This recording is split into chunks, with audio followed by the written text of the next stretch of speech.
المؤمنين إذ بعث فيهم رسولا من أنفسهم يتلو عليهم آياته ويزكيهم ويعلمهم الكتاب والحكمة وإن كانوا من قبل لفي ضلال مبين جرب بولن الله أكبر আল্লাহ পাক রব্বুল আলামিন বলেন আমি আল্লাহ মুমিনদের উপরে বড় দয়া করে আমি আল্লাহ বড় অনুকম্পা করে অনুগ্রহ করে আমি আল্লাহ আমার তরফ থেকে বিশ্বনবী মুহাম্মদ আরবি সাল্লাল্লাহু আলাইহি ওয়াসাল্লামকে তাদের মাঝে আমি আল্লাহ প্রেরণ করলাম। ওই নবীকে এই আয়াতের মধ্যে আল্লাহ বলছেন চারটি দায়িত্ব দিয়ে প্রেরণ করলাম। প্রথম নাম্বার দায়িত্ব দিলাম ইয়াতুলু আলাইহিম আয়াতিহি, ওই নবী মুহাম্মদ ধরার বুকে গিয়ে আমি আল্লাহ আমার কোরআনের আয়াতগুলো মানুষকে তেলাওয়াত করে শোনাবে। ওয়ায়ুযাক্কিহিম, ওদের অন্তরের মধ্যে যে শিরিকের অন্ধকার আছে, ওদের অন্তরের মধ্যে হিংসার যে অন্ধকার নেমে এসেছে, ওদের অন্তরের মধ্যে পাপের যে কালিগুলো জমে আছে, আমার রাসূল ওয়ায়ুযাক্কিহিম ওদের অন্তরগুলোকে সুন্দর করে ঝকঝকে চকচকে করে পরিষ্কার পরিচ্ছন্ন করে তুলবে। এবং রব্বুল আলামিন আরো বলেন ওয়ায়ুআল্লিমুহুমুল কিতাব, এবং নবী মুহাম্মদ সাল্লাল্লাহু আলাইহি ওয়াসাল্লাম তাদেরকে কুরআনুল কারীম শিক্ষা দেবেন। নাম্বার 4 আল্লাহ বলেন ওয়াল হিকমাতা, এবং তাদেরকে তার আদর্শ সুন্নাতগুলো তাদেরকে শিখিয়ে দেবেন। এই চারটি কাজ করার জন্য আমি আল্লাহ মানবের মাঝে আমার রাসূল আখিরি নবীকে আমি আল্লাহ প্রেরণ করেছি। জোরে বলবেন না সুবহানাল্লাহ। চারটি কাজ আয়াতের মধ্যে আল্লাহ পাক রব্বুল আলামিন বলেন। প্রথমত তিনি এসেছেন আমার আল্লাহর নিদর্শনাবলী আয়াতে কোরআন মানুষের সামনে তিনি সুন্দর করে মানুষকে বোঝাবেন, সুন্দর করে মানুষকে বলবেন। আমার পূর্বে আমি যখন এখানে আসছি কোন আলেমে দ্বীন আলোচনা করছিলেন যে বিশ্বনবী রাসূল কারীম সাল্লাল্লাহু আলাইহি ওয়াসাল্লাম সম্বন্ধে আমাদের জানা উচিত যে বিশ্বনবীর গোটা জীবন 63 বছর। তো এই 63 বছরের জীবনটাকে আমরা উনি ওনার জ্ঞান অনুযায়ী দুই ভাগে ভাগ করেছেন, একটা মক্কার জীবন আর একটা মদিনার জীবন। কথাটা খুব দামি বলছিলেন, আলহামদুলিল্লাহ। আমি ওটাকে আরো সহজ ভাষায় আপনাদেরকে বলতে পারি, ওটাকে 3 ভাগে ভাগ করলে একটু সুবিধা হবে। প্রথমত 1 থেকে 40 বছরের জীবন, নবী মুহাম্মদ সাল্লাল্লাহু আলাইহি ওয়াসাল্লামের 1 থেকে 40 বছরের জীবনটাকে আমাদের জানতে হবে। নাম্বার 2 40 থেকে 53 এই 13 বছরের জীবন আমাদেরকে জানতে হবে। নাম্বার 3 53 থেকে 63 এই 10 বছরের জীবন আমাদের জানতে হবে। এই 3টি পার্টে রাসূলের জীবন আমরা জানতে পারলে আমরা একজন আদর্শ মুমিন বানতে পারবো, যদি সেগুলো নিজের জীবনে বাস্তবায়ন করতে পারি ইনশাআল্লাহ। প্রথমত 1 থেকে 40 বছর এই জীবনে আমার রাসূল কাউকে নামাজের কথা বলেছেন, রোজার কথা বলেছেন, হজের কথা বলেছেন, যাকাতের কথা বলেছেন না। কি করেছেন আমার রাসূল? বিশ্বনবী হাবিবুল্লাহ জনাবে মুহাম্মদুর রাসূলুল্লাহ সাল্লাল্লাহু আলাইহি ওয়াসাল্লাম এই 1 থেকে 40 বছর ধরে উম্মতের মাঝে তাদের সুন্দর চরিত্র গঠন করার তাকিদ দিয়ে গেছেন। আমার রাসূল অন্য কাউকে কোনো কিছু বলার আগে নিজে আমল নিজে আগে করতেন, বাস্তবায়ন আগে করতেন, তারপরে মানুষকে বলতেন। কেন? কোরআনুল কারীমের মধ্যে আমার আল্লাহ পারা নম্বর 1 পৃষ্ঠা নম্বর 6 সূরার নাম সূরা বাকারার মধ্যে আল্লাহ বলেন আতা'মুরুনান নাসা বিল বিররি ওয়া তানসাউনা আনফুসাকুম ওয়া আনতুম তাতলুনাল কিতাব আফালা তা'কিলুন। আল্লাহ পাক রব্বুল আলামিন বলেন তোমরা মানুষদেরকে নসিহত করো, মানুষদেরকে সৎ উপদেশ প্রদান করো, এবং নিজেদেরকে তোমরা ভুলে যাও, এমনটা তো তোমাদের উচিত না। বরং তোমাদের উচিত তোমরা যখন কোরআন পড়ো, শরিয়াত জানো, মানুষকে বলার আগে নিজের জীবনে বাস্তবায়ন করো। কেন? তুমি যদি বাস্তবায়ন না করো, তোমার কথায় কোনো প্রভাব পড়বে না, তোমার কথায় মানুষ কোনোদিন হেদায়েত হবে না। তাই অন্য কাউকে বলার আগে নিজে বাস্তবায়ন করবে। আল্লাহর আদেশগুলো আমার রাসূল মানুষের কাছে পৌঁছানোর আগে নিজে বাস্তবায়ন এমন করে করলেন, আমার রাসূলের 1 থেকে 40 বছর জীবনটা আমরা যদি কেউ পড়ি, আমরা দেখতে পাবো বিশ্বনবীর যারা প্রেমিক ছিলেন তারা তো মানতেনই, কিন্তু যারা রাসূলের শত্রু তারা আমার রাসূলকে বলতেন আল আমিন আস-সাদিক, আমানতদার এবং সত্যবাদী। জোরে জোরে বলা যাবে না সুবহানাল্লাহ। বিশ্বনবীকে যারা মানতেন তারা তো মানতেনই, যারা মানতো না তারাও আমার রাসূলকে কি বলে ডাক দিত? আল আমিন, আমানতদার। কি বলতো? আস-সাদিক, সত্যবাদী। অর্থাৎ আমার রাসূল 1 থেকে 40 বছরের মধ্যে কোনোদিন মিথ্যা বলেননি, কোনো খিয়ানাতও করেননি। যদি বলবেন না সুবহানাল্লাহ। আল্লাহ পাক রব্বুল আলামিন আমার রাসূলের ওই সুন্দর চরিত্রটাকে সামনে রেখে পারা নাম্বার 29 পৃষ্ঠা নাম্বার 3 সূরার নাম সূরা কলম, আল্লাহ কসম খেয়ে বললেন ওয়া ইন্নাকা লাআলা খুলুকিন আযীম। ও নবী মুহাম্মদ, আমি আল্লাহ তোমার সেই উত্তম চরিত্রের আমি আল্লাহ কসম খেয়ে বললাম, তোমার মতো চরিত্রবান আর কেউ হতে পারবে না। জোরে বলা যাবে না ভাই আমার। তাহলে বিশ্বনবী এই যে চরিত্র গঠন করলেন, আজ নবী দিবস হয়ে যাবে। নবী দিবস প্রতি গ্রামেই হবে আলহামদুলিল্লাহ। গতকাল মাহে রবিউল আউয়ালের চাঁদ আকাশে দেখা দিয়েছে, আজকে তার দ্বিতীয় রজনী। তো রবিউল আউয়াল মাস পড়লেই মুমিনদের অন্তরে রাসূলের প্রতি ভালোবাসাগুলো আমরা প্রমাণ করার জন্য বিভিন্ন অনুষ্ঠান সাজিয়ে তুলি। আজ দুর্গাপুর, তো কালকে কঠোর, তো কোনোদিন আশেপাশের কোন গ্রাম এলাকায় বিভিন্ন জায়গায় মজলিসগুলো হয়ে থাকে। আমরা প্রমাণ করতে চাই আয় আল্লাহ তোমার রাসূলকে আমরা ভালোবাসি। এখন আমাদের জলসাগুলোকে আমাদের যদি একটু তীক্ষ্ণ নজরে আমরা দেখি, সত্যিই কি জলসা দিয়ে রাসূলের হক আদায় করা হচ্ছে? জলসাগুলো মানে গ্রামের মানুষ যাদেরকে দায়িত্বশীল বানিয়েছেন তারা বাড়িতে বাড়িতে গিয়ে চাঁদা তুলবে,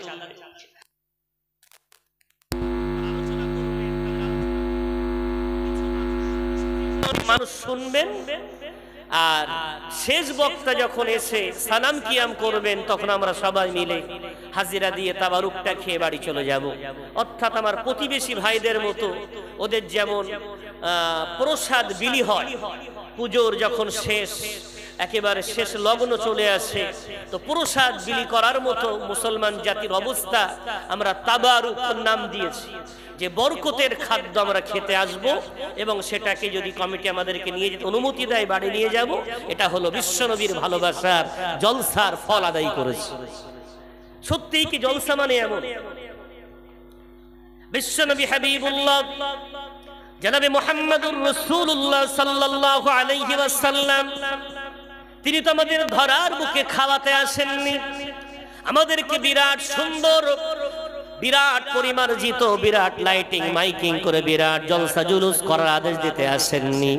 তিনি এসেছিলেন তার আদর্শগুলো আমরা আমাদের জীবনে যদি বাস্তবায়ন করতে পারি, আমাদের মাথার চুল থেকে নিয়ে পায়ের নখ পর্যন্ত যদি বিশ্বনবীর সুন্নাতগুলো আমাদের জীবনের মধ্যে বাস্তবায়ন করতে পারি, আল্লাহ পাক রব্বুল আলামিন পরিষ্কার করে বললেন পারা নাম্বার 3 পৃষ্ঠা নম্বর 13 সূরার নাম সূরাত আলে ইমরান, কুল ইন কুনতুম তুহিব্বুনাল্লাহ ফাত্তাবিউনি ইউহিব্বুকুমুল্লাহ ওয়া ইয়াগফির লাকুম যুনুবাকুম আল্লাহু গফুরুর রহিম।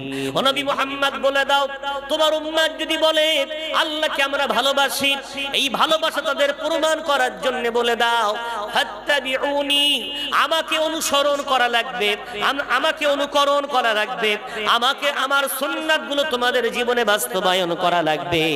আমার সুন্নাতগুলো তোমাদের জীবনে বাস্তবায়ন করতে পারলে আমার আল্লাহ বলেছেন বলে দাও আমি আল্লাহ তাদের জীবনের গোটা গুনাহ খাতাগুলো মাফ করে দেব। এটা বলবেন না একটু সুবহানাল্লাহ। এবং রব্বুল আলামিন 2 নম্বর দায়িত্ব নিয়ে বলেছেন, আমি আল্লাহ তাদেরকে ভালোবেসে নেব, ইউহিব্বুকুমুল্লাহ, আমি আল্লাহ তাদের প্রত্যেককে ভালোবেসে নেব। অর্থাৎ আল্লাহ যদি কাউকে ভালোবেসে নেন, তাদের আর দুশ্চিন্তার কারণ কি, বরং তারাই হলো পৃথিবীর মধ্যে সর্বশ্রেষ্ঠ জাতি। জোরে জোরে বলা যাবে না সুবহানাল্লাহ। দুঃখ তো এখানে, আমরা সেই রাসূলকে চিনলাম না, আমরা জলসাগুলোকে একটা রসম বানিয়েছি, রেওয়াজ বানিয়েছি, একটা অনুষ্ঠান হিসাবে পালন করা হয়, কিন্তু নবী দিবস পালনের নাম নয়, নবী দিবস মানার নাম। আমার নবী মুহাম্মদ সাল্লাল্লাহু আলাইহি ওয়াসাল্লাম খেতে পান, অভাব ছিল একেবারে, এত কঠিন অভাব যে পেটে পাথর বেঁধে আমার রাসূলকে থাকতে হয়েছে। আজ যেমন ফিলিস্তিনের জমিনে আমরা দেখতে পাচ্ছি, আমার মুমিন মুসলমান ভাইগুলো এই মাসের রিপোর্ট অনুযায়ী ৬১,০০০ দুনিয়া থেকে শাহাদাত বরণ করে আল্লাহর প্রেমিক হয়ে গেছে, জান্নাতে চলে গেছে, শহীদ হয়ে গেছে ৬১,০০০। আর যারা প্রতিদিন চলে যাচ্ছে তাদের মধ্যে একটা বৃহৎ সংখ্যা খাদ্যের অভাব, খাদ্যের জ্বালায়, ক্ষুধার টানে, ক্ষুধার কারণে তারা ধরা থেকে চলে যাচ্ছে। এমন একটা কঠিন অবস্থাতেও আমাদের জলসাগুলোতে তাবারুক বন্ধ নেই, তাবারুক আরো উন্নত মানের কি করে করা যায় সেই ফন্দি, সেই ফিকির তো চলছে। কিন্তু মঞ্চগুলোর অবস্থা দেখেন, জলসাগুলোর অবস্থা দেখেন। যদি বলেন ভাই এই কটাই লোক আমার গ্রামে, তাহলে আমি অন্যায় চাই, অন্যায় স্বীকার করব, ক্ষমা চাইব যে এই কটা যদি লোক হন তাহলে আমার কথাগুলো এতক্ষণ ভুল বলেছি। আর যদি বলেন না হুজুর যখন শেষ মোনাজাত হবে বা সালাম কিয়াম শুরু হবে এই মাঠে জায়গা দেওয়া যাবে, যদি বলেন এই চেয়ারগুলো তখন তুলে দিতে হবে মানুষের ভিড়ের কারণে, তাহলে আমি তাদেরকে বলবো ভাই তাহলে আমার রাসূল কি খাওয়ার না, আমার রাসূল কি তাবারুকের না, আমার রাসূল কি পালনের না? না, আমার রাসূল তো পালনের নয়, আমার রাসূল মানা। চলেন বিশ্বনবী রাসূল কারীম সাল্লাল্লাহু আলাইহি ওয়াসাল্লামের সেই সোনালী জীবন থেকে আমরা একটু করে শিখে যতটুকু সময় পাই নিজের জীবনটাকে উন্নত করার চেষ্টা করি। 1 থেকে 40-এর মধ্যে বিশ্বনবী যেটা করলেন সেটা হলো আমার রাসূল কখনো আমানতের খিয়ানাত করেননি, আর নাম্বার 2 আমার রাসূল কখনো মিথ্যা বলেননি। ভাই আমার, রব্বুল আলামিন এই দুটো সিফাতকে দামি সিফাত বানিয়েছেন। পারা নম্বর 9 পৃষ্ঠা নাম্বার 19 সূরার নাম সূরাতুল আরাফের মধ্যে রব্বুল আলামিন বলেন, ও দুনিয়ার মুমিন মুসলমান, আমি আল্লাহ তোমাদেরকে ডাক দিয়ে বলছি, ইয়া আইয়ুহাল্লাযীনা আমানু, হে ঈমানদার সম্প্রদায়, আমি আল্লাহ তোমাদেরকে আহ্বান করে বলছি আল্লাহ পাক রব্বুল আলামিনকে ভয় করো এবং লা তাখুনুল্লাহ ওয়ার রাসূল ওয়া তাখুনু আমানাতিকুম, খবরদার খবরদার তোমরা 3 শ্রেণীর মানুষের সাথে যেন খিয়ানাত করবে না। প্রথম নাম্বার আল্লাহ বললেন লা তাখুনুল্লাহ, আল্লাহর সাথে খিয়ানত করবে না। এবং রব্বুল আলামিন 2 নাম্বার বললেন আমার রাসূল মুহাম্মদ সাল্লাল্লাহু আলাইহি ওয়াসাল্লামের সাথে খিয়ানাত করবে না। নাম্বার 3 তোমরা তোমাদের সাথে যেন খিয়ানাত করবে না। লা তাখুনুল্লাহ ওয়ার রাসূল ওয়া তাখুনু আমানাতিকুম, তোমরা এই 3টে খিয়ানাত যেন করো না। এই আমানাতের পূর্ণ দায়িত্ব তোমরা পালন করো। আল্লাহর সাথে আমানাত রক্ষা করা। আল্লাহর সাথে আমানাত বলতে আমরা যেদিন ধরার বুকে এসেছিলাম আমাদের কোনো গুনাহ ছিল? কথা বলেন ভাই, কোনো গুনাহ ছিল? নিষ্পাপ মাসুম হয়ে ধরার বুকে এসেছিলাম। আমাদের চোখ দিয়ে কোনো গুনাহ করিনি, জবান দিয়ে কোনো গুনাহ করিনি, কান দিয়ে কোনো গুনাহ করিনি, আমাদের দেহ দিয়ে কোনো গুনাহ করিনি, বরং নিষ্পাপ একটা শরীর আমার আল্লাহ আমাদেরকে ধরার বুকে পাঠিয়েছিলেন। যতদিন গেল, যত আমার বয়স বৃদ্ধি পেল, যত আমার দেহের মধ্যে শক্তি তৈরি হলো, প্রথম খিয়ানাত আমরা জবান দিয়ে করা শুরু করলাম।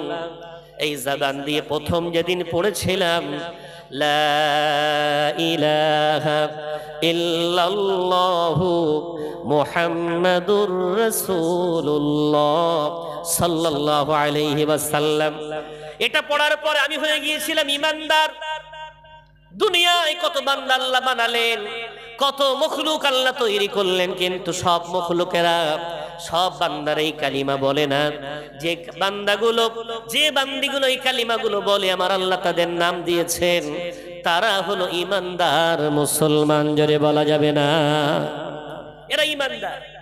এখন সেই ঈমানদার এই কালিমা পড়ার পর স্বীকৃতি দিল লা ইলাহা, নেই কোনো মাবুদ ইল্লাল্লাহ, এক আল্লাহ ছাড়া, মুহাম্মাদুর রাসূলুল্লাহ, এবং মুহাম্মদ সাল্লাল্লাহু আলাইহি ওয়াসাল্লাম হলেন ওই আল্লাহর প্রেরিত পয়গম্বর এবং আল্লাহর রাসূল। এটা বললাম জবান দিয়ে। এটা বলবো বলে আমার আল্লাহ আমাদের দীর্ঘ 10 মাস মাতৃগর্ভে রাখার পর আমার আল্লাহ আমাদের যে দেহটাকে বানিয়েছিলেন, তিনি মনে করলেন মায়ের নাপাক রক্তগুলো আমাদের মুখ দিয়ে পান করাতে পারতেন, কিন্তু আল্লাহ তা করলেন না। কেন? বান্দা দুনিয়ায় গিয়ে আমার কালিমা বলবে, আমার বড়াইত্ব করবে, আমার গুণকীর্তন করবে, তাই আল্লাহ তার বান্দার জবানটাকে পরিষ্কার পরিচ্ছন্ন রেখে দিলেন।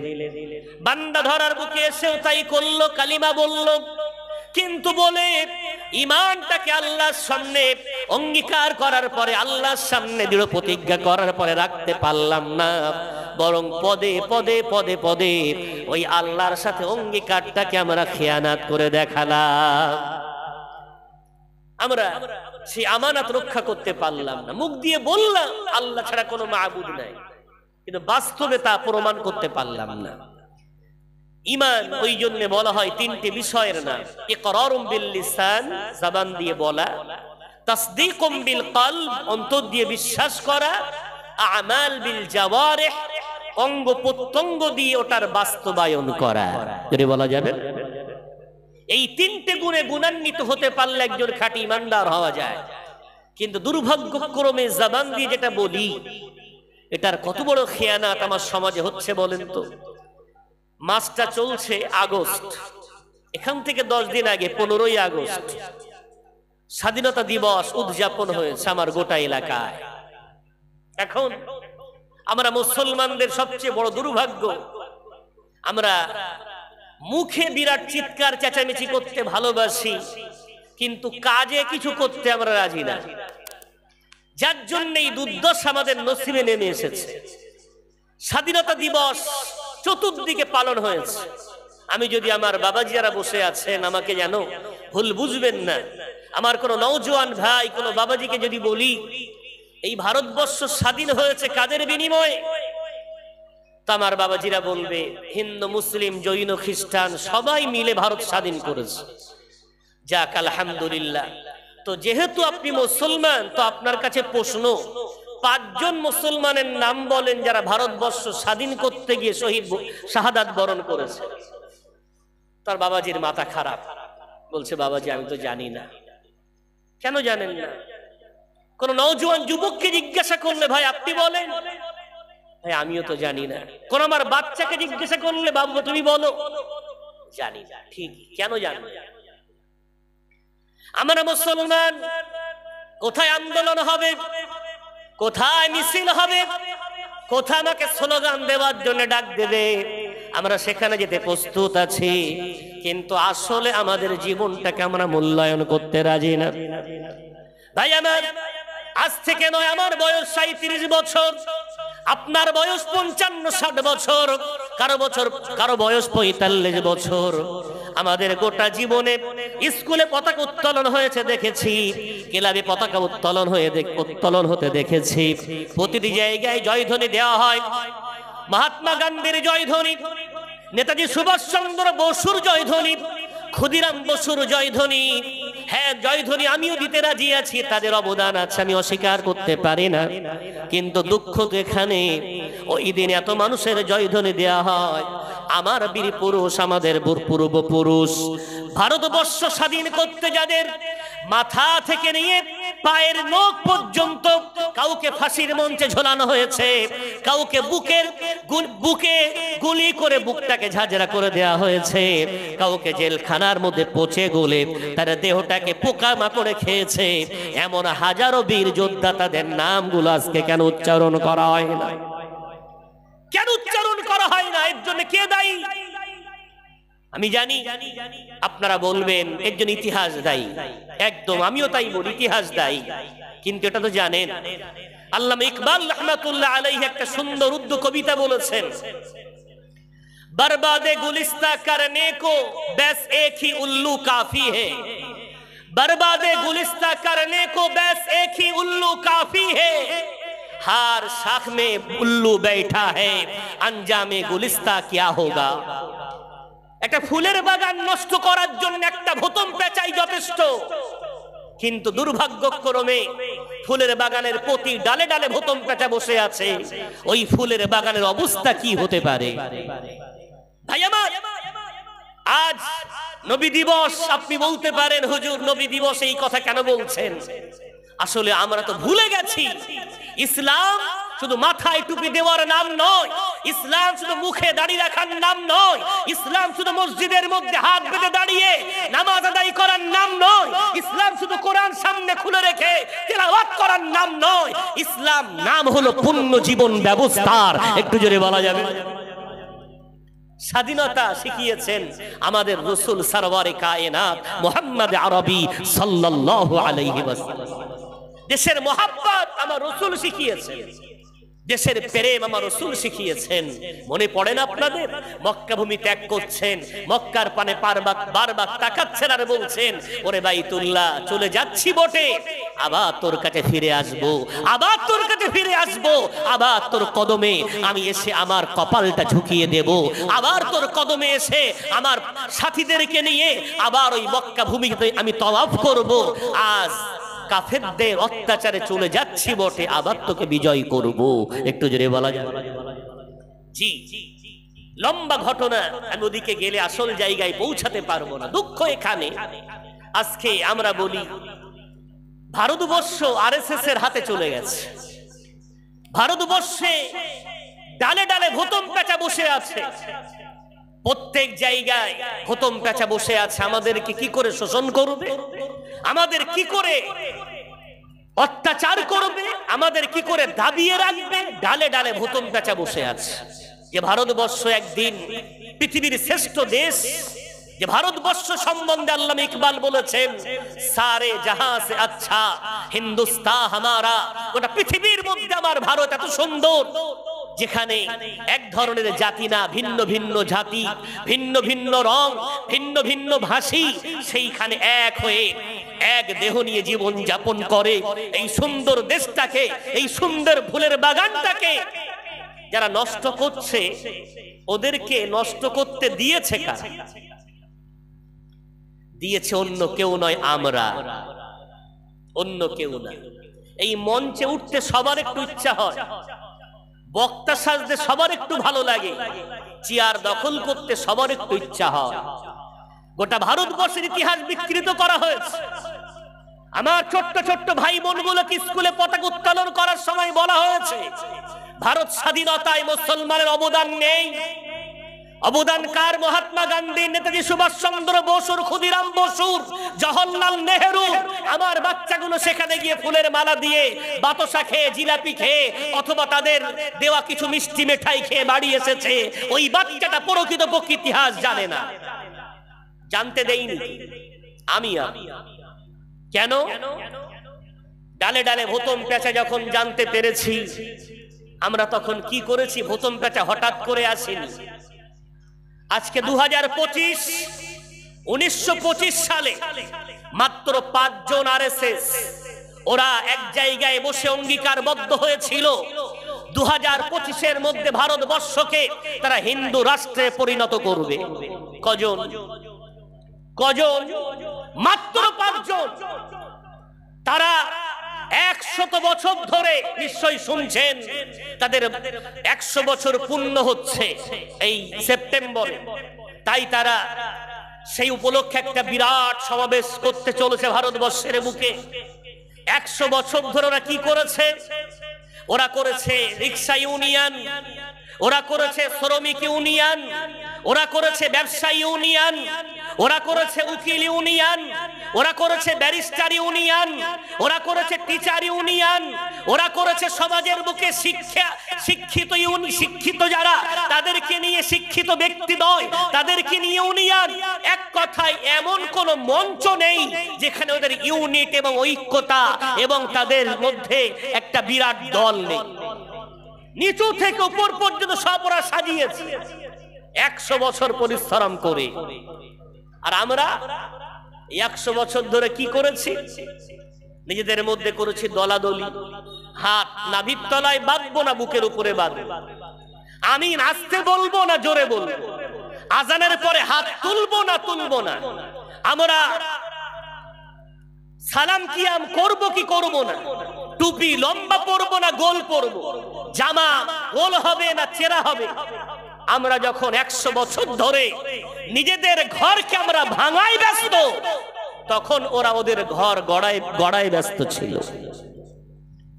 কি করবে? ভুল তো ওরা করিনি, ভুল করেছি আমরা। মতবিরোধ বিশ্বনবীর জামানা থেকে চলে আসছে, ইখতিলাফ গোটা যুগে ছিল। আপনি যদি মনে করেন ইখতিলাফ মিটিয়ে দেবেন, তাহলে আপনি কোরআনকে পরিবর্তনকারী হবেন। কেন ইখতিলাফ কখনো মিটবে না, বরং ইখতিলাফ কিয়ামত পর্যন্ত থাকবে। প্রমাণ রব্বুল আলামিন পারা নম্বর 30 পৃষ্ঠা নম্বর 17 সূরার নাম সূরাতুল ইনশিরাহ। আল্লাহ পাক রব্বুল আলামিন বলেন, আলাম নাশরাহ লাকা সাদরাক ওয়া ওয়াদা'না আনকা বিজরাক আল্লাযী আনকাদা যাহরাক ওয়া রাফা'না লাকা যিকরাক। ও নবী মুহাম্মদ, আমি আল্লাহ কি তোমার অন্তরকে প্রশস্ত করে দেইনি? আল্লাহ বলছেন, নবী মুহাম্মদ তোমার অন্তরকে আমি আল্লাহ প্রশস্ত করে দিয়েছি। আলাম নাশরাহ লাকা সাদরাক ওয়া ওয়াদা'না আনকা বিজরাক। ও মুহাম্মদ, তোমার উপরে যত চাপ এসেছে ওই চাপগুলো আমি আল্লাহ দূর করে দিয়েছি। যে চাপগুলো তোমার পিঠগুলোকে দুমড়ে দিত, মুচড়ে দিত, ও মুহাম্মদ আমি আল্লাহ তোমার সম্মানকে আসমান চুম্বি বানিয়ে দিয়েছি। অর্থাৎ তোমার কোন সুন্নাত এই পৃথিবীর বুক থেকে আমি আল্লাহ মিটতে দেব না। জোরে বলবেন না সুবহানাল্লাহ। কোন সুন্নাত মিটবে না। এখন বিশ্বনবীকে আমিন জোরে বলেছেন, প্রমাণ হ্যাঁ বলেছেন। বিশ্বনবীকে আমিন আসতে বলেছেন, হ্যাঁ প্রমাণ আসতে বলেছেন। বিশ্বনবী হাত কি বুকের উপরে বেঁধেছেন? হ্যাঁ উত্তর বেঁধেছেন। নাভির তলায় বেঁধেছেন? হ্যাঁ বেঁধেছেন। তাহলে বিশ্বনবীর এত আমল, আমি আপনি কামিল না, দুর্বল, আর রাসূল ছিলেন কামেল ব্যক্তি। তাহলে তিনি যত আমল করেছেন আমরা সব করতে পারবো না, তাই 4 ইমাম মিলে ভাগ করে নিয়েছেন। সবাই আহলে সুন্নাতুল জামাতে এবং প্রত্যেকেই জান্নাতি। আবু হানিফা রাহমাতুল্লাহ আলাইহি বলেছেন, নাবির তলার হাত বাঁধার সুন্নাতটা আমাকে যারা মানবে তাদেরকে বললাম তোমরা এটা মেনে না, এটা উত্তম, ফরজ বলিনি, এটা উত্তম। ইমাম শাফি বলেছেন এখানে বাঁধো, এটা উত্তম। আহমদ বিন হাম্বল বলেছেন বুকের উপরে বাঁধো, এটা উত্তম। ইমাম মালিক বলেছেন হাত বাঁধতেই হবে না, হাত ছেড়ে রাখো, এটা উত্তম, ফরজ না। তবে যেভাবে করবে আমল তোমার কবুল হবে। তবে নামাজটা পড়ো, নামাজটা বাদ দিয়ে যেন লড়াই করো না। একটু জোরে বলা যাবে? সমাজে হয়েছে কি, 2 ভাই লড়াই করছে, তারাবির নামাজ ক রাকাত রে? বলছে 8 রাকাত। বলছে এই অমুক বলল 20 রাকাত, আমি 20 রাকাতের পক্ষে, আমি 8 রাকাতের পক্ষে, চলো লড়াই হোক। চায়ের দোকানে বসে দুজনের কলার ধরে লড়াই চলছে। একজন 8 রাকাত, কে বক্তা কে দলিল? ওই অমুক বক্তা বাংলাদেশের বিরাট বড় টুপিধারী, এরকম বিরাট জুব্বা পরে বলছিল তারাবির নামাজ 8 রাকাত, বুখারীতে প্রমাণ, মুসলিমে প্রমাণ, সিয়াসিত্তায় প্রমাণ, 8 রাকাতের উপরে তারাবি নেই। আরেকজন বলছে না 20 রাকাত, আল্লামা হুজুর বলে গেছেন, দাদা হুজুর বলে গেছেন, বিরাট লড়াই, অমুক মুফতি সাহেব বলেছেন। এখন দুজনকে ডেকে বলছি, বাপ তারাবির নামাজ 8 কি 20 দুজন লড়াই করছো? তো বলছে হ্যাঁ। বয়স কত? বলছে আমার 25, তোমার 28। এই 28 বছর বয়স, তোমার 25 বছর বয়স, রমজান কতবার পেয়েছো জীবনে? 25 বার। তুমি 28 বার। জ্ঞান বুদ্ধি হয়েছে তা মোটামুটি 12-13 বছর। তোমার আমার 14-15 বছর। তো এই 14-15 বছর জ্ঞান হওয়ার পর থেকে তারাবির নামাজ কদিন করে পড়ো? দুটোই বলছে হুজুর, প্রথম তারাবি আর 27 তারাবি। কথা বুঝতে পারেন কি বলছে?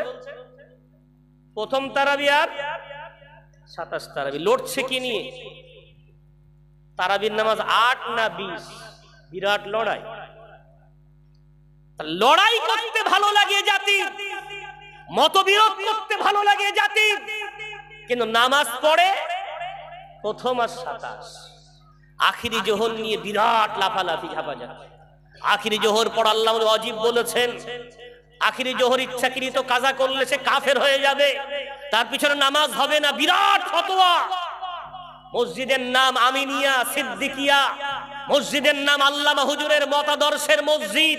এখানে অন্য কোনো আলোচনা চলে না। নেম প্লেট লাগিয়ে দিয়েছি, দায়িত্ব নিয়ে বুকে হাত দিয়ে বলতে পারবেন ওই মসজিদে জুমার দিন ফরজ নামাজ হওয়ার পরে আল্লামা হুজুরের নেম প্লেট লাগানো মসজিদ, ওই মসজিদে 100 মুসল্লি হলে 80টা চলে যাচ্ছে 20টা আখিরি জোহর পড়ে, আর 80 জন আখিরি জোহর পড়ে না। কি লাভ হলো? নেম প্লেট লাগিয়ে রেখেছে আল্লাহ হুজুরের মতাদর্শের মসজিদ। তাহলে মতবিরোধ জিইয়ে রেখেছি আমরা। আখিরি জোহর আগে নিজে পড়ি তো, তারপরে লড়াইতে আসেন, তারপরে দ্বন্দ্ব করে। দেখলে দেখা যাবে কোনো দ্বন্দ্বই নেই। ভাই, তোমার ভালো লাগেনি, কোনো আলেম তোমাকে বলেছেন তুমি পড়ো না, যাও। আমাকে পড়তে হবে, আমাদেরকে পড়তে হবে, যেহেতু আমাদের মসজিদ আল্লামা হুজুরের মতাদর্শের মসজিদ। ভাই আমার, এইভাবে আমরা মতবিরোধ করে করে যখন সমাজটাকে ফাটল ধরিয়েছি, তখন ওরা ঐক্যবদ্ধ হয়েছে। ঐক্যবদ্ধ হয়ে এখন ওরা ডালে ডালে বোতম প্যাঁচা বসে আছে। কোন কাজে যাবেন, সেখানে আপনাকে হ্যারেস করা হচ্ছে। একটা ছেলে চাকরি পাওয়ার জন্য নামটা যদি আব্দুল লেখা থাকে, মোহাম্মদ লেখা থাকে, কোন মুসলমানের একটু অর্ধেক নাম গন্ধ থাকে, ব্যাস ওর খাতাটা, ওর নামটা দেখা মাত্রই ওটাকে আবার বান্ডিলের তলায় চলে যায়। আজকে চাকরি নেই। আজকে ওরা সমাজে মাথা উঁচু করে দাঁড়াতে পারে না। চতুর্দিক থেকে ওদেরকে কি করে, কি বলে, মুচড়ে দুমড়ে নিঃশেষ করা যাবে তার ফোন দিয়াটা হচ্ছে। আজকে সেইখানে বসে যদি এখনো মনে করেন আমরা শুধু এইগুলো বলেই বিরাট জিন্দাবাদ দিয়ে জয়ী হব, হওয়া যাবে না। ওরা ইতিহাস বিকৃত করেছে, ওরা আমাদের নামগুলো বলে না, ঠিক আছে, ওরা অন্য ধর্মাবলম্বী, আমাদের হিংসা আছে। কিন্তু মুসলমান পাড়াগুলো ক্লাব আছে না নেই? কথা বলেন না ভাই। আমার মুসলমান পাড়ায় ক্লাব নেই? ক্লাব আছে। মুসলমান পাড়ায় মাদ্রাসা আছে, মুসলমান পাড়ায় মসজিদ আছে। 15ই আগস্ট স্বাধীনতার দিন সকালে যদি মসজিদে পতাকা উঠতো,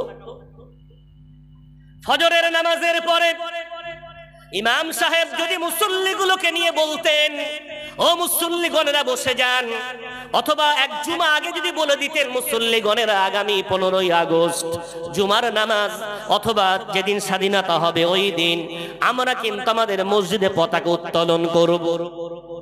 কেন? ভারতের পতাকা কোনো নিজস্ব জাতির নয়, নিজস্ব কোনো সমাজের নয়, কোন নিজস্ব ধর্ম, কোন ব্যক্তিগত কারো সম্পত্তি নয়। গোটা ভারতবাসীর যখন পতাকা, ওই ভারতবর্ষ যাদের রক্তে স্বাধীন হয়েছে, আমরা মসজিদে বসে হুসাইন আহমদ মাদানির জন্য সবরসানি করব।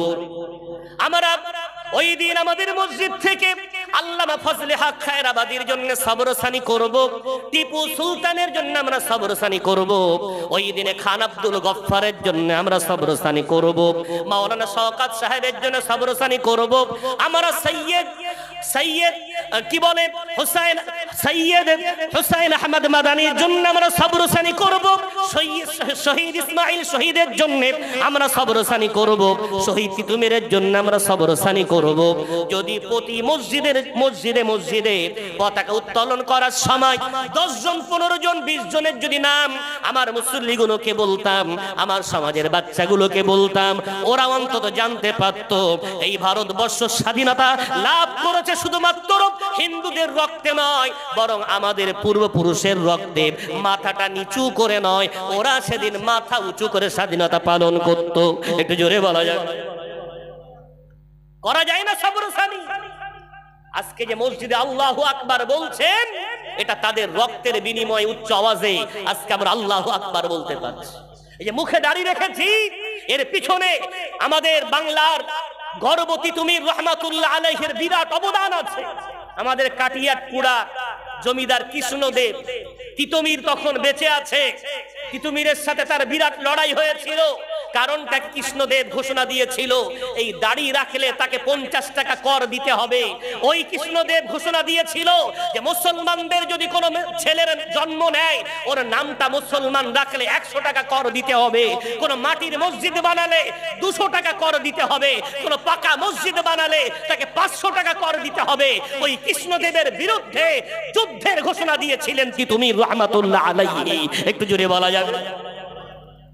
এত তাড়াতাড়ি ভুলে গেলাম। তাদের নামে যদি সবরসানিগুলো করতাম, মুসল্লিগুলো 5টা 10টা আমার পূর্বপুরুষের নাম জানতে পারতেন, আমার ঘরের যুবকগুলো জানতে পারতেন। আমরা তা করিনি। আমরা বলি, ওরা বলে আমাদের কোনো অবদান নেই, তো আমরা বসে আছি। ঠিক এভাবে ক্লাবগুলোর অবস্থা, মুসলমান ক্লাব, মুসলমান পাড়ার ক্লাব, অন্যরা করে না, বাদ দেন, ওরা করলো না। আমার যুবকগুলোর মাথায় কে পেশাব করেছে? ওদের পতাকার গোড়ায়ও নেতাজি সুভাষ চন্দ্র বসুর ছবি আছে, মহাত্মা গান্ধীর ছবি আছে, জওহরলাল নেহরুর ছবি আছে। ভুলক্রমে হয়তো কোথাও আমার আবুল কালাম আজাদের ছবিটা রাখে। আমি ছবি রাখতে বলছি না ভাই, অন্তরে তো অন্তত পতাকা উত্তোলন করার সময় ক্লাবের সেক্রেটারি দাঁড়িয়ে দাঁড়িয়ে বলতে পারতেন, এই ব্যক্তিগুলোই শুধু নয়, আমাদের পূর্বপুরুষের একটা বিরাট অবদান আছে। কিন্তু তা করেছে? বরং ওরা ওই দিনে ওদের রঙে রঞ্জিত হয়ে পতাকা তুলছে, বন্দে মাতারাম। কি বলছে? কি বলছে? বন্দে মাতারাম। বলা যাবে তো ভাই? কথা বলেন, একটু বলেন না, বলা যাবে? কেন? বন্দে মানে বন্দনা করা, মাতারাম ও ভারত ভূমি, তুমি আমার দেবী, আমি তোমার বন্দনা করি, আমি তোমার অর্চনা করি, আমি তোমার গুণকীর্তন করি, আমি তোমার পূজা করি। এটা বলা যায়? কথা বলেন ভাই আমার। আমি বলেছিলাম আল্লাহর সাথে খিয়ানত, এই যে মুখ দিয়ে বলেছিলাম লা ইলাহা ইল্লাল্লাহ মুহাম্মাদুর রাসূলুল্লাহ সাল্লাল্লাহু আলাইহি ওয়াসাল্লাম, ও আল্লাহ তুমি ছাড়া কোনো মাবুদ নাই, আমি তোমার ইবাদত করি, আমি তোমার অর্চনা করি, আমি তোমার উপাসনা করি। ওই কথাটা মুখ দিয়ে বলার পর ওই মুসলমান কি করে বলতে পারে বন্দে মাতারাম? এই নিয়ে কোর্টে অনেক মোকদ্দমা দায়ের হয়েছে। এই নিয়ে দীর্ঘদিন ধরে ভারতবর্ষের জমিনে অনেক লড়াই চলেছে, কিন্তু সর্বশেষ ফয়সালা কোন ব্যক্তিকে জোরপূর্বক এটা বলানো যাবে না। কেন? ভারতবর্ষ সেকুলার স্টেট, প্রত্যেকের আপন আপন ধর্মের কথা বলা মানার অধিকার ভারতের সংবিধান আমাদেরকে দিয়েছে। জোরে বলা যাবে? সেই সংবিধানকে আমরা নিজেরাই বুড়ো আঙুল দেখিয়েছি। সংবিধান বাঁচানোর লড়াই করা হচ্ছে, আমরা বুড়ো আঙুল দেখাচ্ছি না। আজ আমি একটা মুসলমান হয়ে পতাকা উত্তোলন অন্য কোনো শব্দ দিতে পারতাম, অনেক কথা বলতে পারতাম, কিন্তু এই কথা আমি বলতে পারি না। বলেন আপনি, গিয়ে বোঝান আপনি ওদের গিয়ে। এর চেয়ে বড় গুনাহ কি আছে? শিরক হলো সবচেয়ে বড় গুনাহ। শিরক সবচেয়ে বড় গুনাহ। আল্লাহর সাথে কাউকে শরীক করা, এটা সবচেয়ে বড় অপরাধ। সেই গুনাহে লিপ্ত আমার জাতি। ভাই আমার, তাহলে আমরা যদি মঞ্চ ছেড়ে দিই, তাহলে অন্য জাতি আসবে। নিয়ত করেন, নবী মুহাম্মদ সাল্লাল্লাহু আলাইহি ওয়াসাল্লামকে আমরা যারা ভালোবাসি, রাসূলের আদর্শ জীবনে বাস্তবায়ন করতে হলে মঞ্চ ছাড়া যাবে না। প্রত্যেক ডালে ডালে ভোতম পেঁচা থাক, আমরা ভূতম পেঁচা তাড়ানোর জন্য আমাদের মসজিদ, আমাদের মাদ্রাসা, আমাদের খানকা, আমাদের ঈদগাহ, আমাদের ক্লাবগুলোতে অন্তত আমাদের পূর্বপুরুষের কথা উচ্চারণ করে অন্তত ইসলামী রীতিনীতিগুলো মেনে নিয়ে আমরা যদি অনুষ্ঠানগুলো পালন করি তো ইনশাআল্লাহুল আজিজ আমার সমাজ ঈমান হারা হবে না, ইসলাম হারা হবে না, শরীয়ত হারা হবে না। তাদের মাথায় দুটো শরীয়তের কথা যাবে। একটু জোরে বলা যাবে। আল্লাহর সাথে খিয়ানত নয়। নাম্বার 2, রাসূলের সাথে খিয়ানত। বিশ্বনবীর সাথে খিয়ানত বলতে কি? আমার নবী মুহাম্মদ সাল্লাল্লাহু আলাইহি ওয়াসাল্লামের আদর্শ আমাদের জন্য সর্বদাই হলো, তিনি হলেন আদর্শবান। পারা নাম্বার 21 পৃষ্ঠা নাম্বার 19 সূরার নাম সূরা আহজাবের মধ্যে রব্বুল আলামিন বলেন, লাকাদ কানা লাকুম ফি রাসূলিল্লাহি উসওয়াতুন হাসানাহ। ও পৃথিবীর মানব সম্প্রদায়, আমার নবী মুহাম্মদ সাল্লাল্লাহু আলাইহি ওয়াসাল্লামের মধ্যে তোমাদের প্রত্যেকের জন্য আছে উত্তম নমুনা, উত্তম আদর্শ। একটু জোরে জোরে বলা যাবে না সুবহানাল্লাহ? বিশ্বনবীর আদর্শ আমাদের সবার জন্য মাননীয়। বিশ্বনবীর বুখারীর হাদিস, লা ইউমিনু আহাদুকুম, তোমাদের কেউ মুমিন হতে পারবে না ততক্ষণ পর্যন্ত হাত্তা কুনা হাব্বা ইলাইহি মিন ওয়ালিদিহি ওয়া ওয়ালাদিহি ওয়ান নাসি আজমাইন, যতক্ষণ না আমি তার কাছে তার পিতামাতা, তার সন্তান সন্ততি এবং পৃথিবীর সবার চেয়ে তার প্রিয় না হয়ে যাচ্ছি, ততক্ষণ সে কামিল ঈমানদার হতে পারবে না। বুখারীর হাদিস। এই হাদিসের ব্যাখ্যায় আল্লাহ পাক রব্বুল আলামিন কোরআনুল কারীমের আয়াত এই হাদিসের ব্যাখ্যা দেয়, বা কোরআনের ব্যাখ্যা এই হাদিস দেয়। ওই 21 পারা 17 পৃষ্ঠা সূরা আহজাবের আয়াত, আন-নাবিয়্যু আওলা বিল মুমিনিনা মিন আনফুসিহিম। নবী মুহাম্মদ সাল্লাল্লাহু আলাইহি ওয়াসাল্লাম হলেন তোমাদের জীবনের চেয়ে বেশি প্রিয় ব্যক্তিত্ব, যদি বলা যায়। ভাই আমার, বাবাজি আমার, ওই নবীকে আমরা আজকে কি জায়গায় রেখেছি, কোন জায়গায় রেখেছি? জীবনের চেয়ে যিনি দামি সেই রাসূলকে আমরা কি চিনতে পারলাম?